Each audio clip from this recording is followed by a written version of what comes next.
জাতীয় পার্টিতে আসলে কোনো প্রপার্টিভ পার্টি না বা প্রপার্টিভ কোনো কোম্পানি না, এটা একটা দল। এটা চাঁদার উপরে চলে। এখন যেমন চাঁদার উপরে চলছে, সেই যেহেতু জিএম কাদেরকে এসএস সাহেব মারা যাওয়ার আগে ওনাকে চেয়ারম্যান করে দিয়ে গেছিলো, দেখে ওটি স্ট্রেংথ। আদারওয়াইজ ওনার আমার মনে হয় না উনি এখন মধ্যে টিকে আছেন এসএস সাহেবের নামেই। আমার মনে হয় না ওই লাঙলটা যদি ওনার কাছে সরে আসে, আমার মনে হয় না কোনো লোক জিজ্ঞেস করবে ফোন করে একবেলা যে ভাই কেমন আছেন।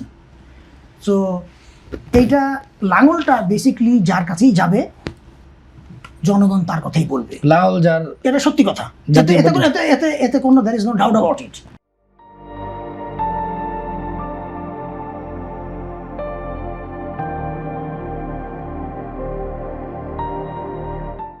এখন কথা হলো কি, আমরা কেন কাউন্সিল, একটা দল চলে কাউন্সিলের মাধ্যমে। একটা দল কেউ বলতে পারে না ভাই আমি নিয়ে নেবো দল, আমি দল চালাবো। এটা বিকজ কেন কাউন্সিল মানে এখানে যে সিনিয়র নেতারা আছে, সেই হিসাবে আপনি বলছেন লাঙল যার চাপা তার, সেই হিসাবে তো এখন জিএম কাদের কাছে যেহেতু লাঙল চাপা কি তারই তো। কিন্তু আমি তার আগে একটা কথা বলেছি কিন্তু, যে জিএম কাদের লিডারশিপ নষ্ট করে ফেলেছে। লিডারশিপ যদি ঠিক থাকতো তাহলে এতদিনে 12টা সিট উনি ঠিকই পাইতেন। উনি তো লিডারশিপ নষ্ট করেছেন। এখন লাঙলই বরঞ্চ বলছে ভাই আমরা মাফ করে দেয়। আমার এই কথা এতদিন বলেননি কেন আপনারা?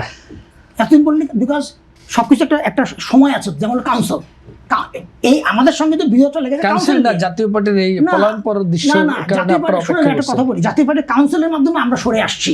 নতুন কমিটি ইলেকশন কমিশন যেদিন আপডেট করবে ওদিন থেকে GM Quader is nothing, nobody. তখন বলছেন যে আপনারা 5 আগস্টের পরে জাতীয় পার্টি থেকে আলাদা হয়েছেন, হামলা মামলা, আগে যে ক্ষমতার ভাগ বটনে ছিলেন, মন্ত্রিসভায় ছিলেন, সংসদ সদস্য ছিলেন আপনারা, সেই জায়গা থেকে গা বাঁচানোর জন্য এখন আপনারা আলাদা হয়ে এখন একটা কথা বলি। আপনারা যদি বলেন গা বাঁচানো, তাহলে তো বলবো মূল ক্রিমটা খেয়েছেন রসের স্বাদ, উনি ছিলেন চেয়ারম্যান।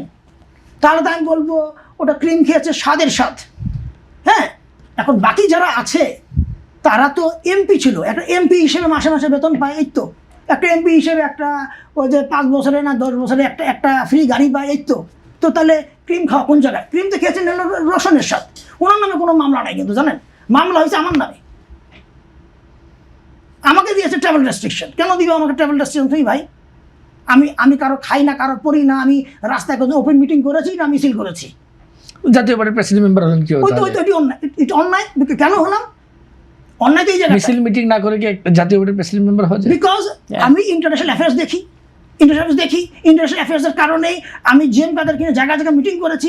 আমাকে জিএম কাদেরের স্পেশাল এনভয় বানিয়েছে ফর ইন্টারন্যাশনাল অ্যাফেয়ার্স। ওই কারণে আমি টার্গেট, জিএম কাদের টার্গেট বলে আমাকে টার্গেট করেছে। আদারওয়াইজ আমাকে কেন টার্গেট করে ভাই? আমাকে টার্গেট করার কোনো সুযোগ নাই। আর এমন না যে আমি জাতীয় পার্টিতে এসে পরিচিত নো। আমাকে আপনি জিজ্ঞেস করবেন আরও জাতীয় পার্টির নেতাদেরকে, আমাকে জিএম কাদের ওই নেটওয়ার্ক আমার ছিল দেখে জিএম কাদের আমাকে নিয়ে আসছিল জাতীয় পার্টিতে। আমাকে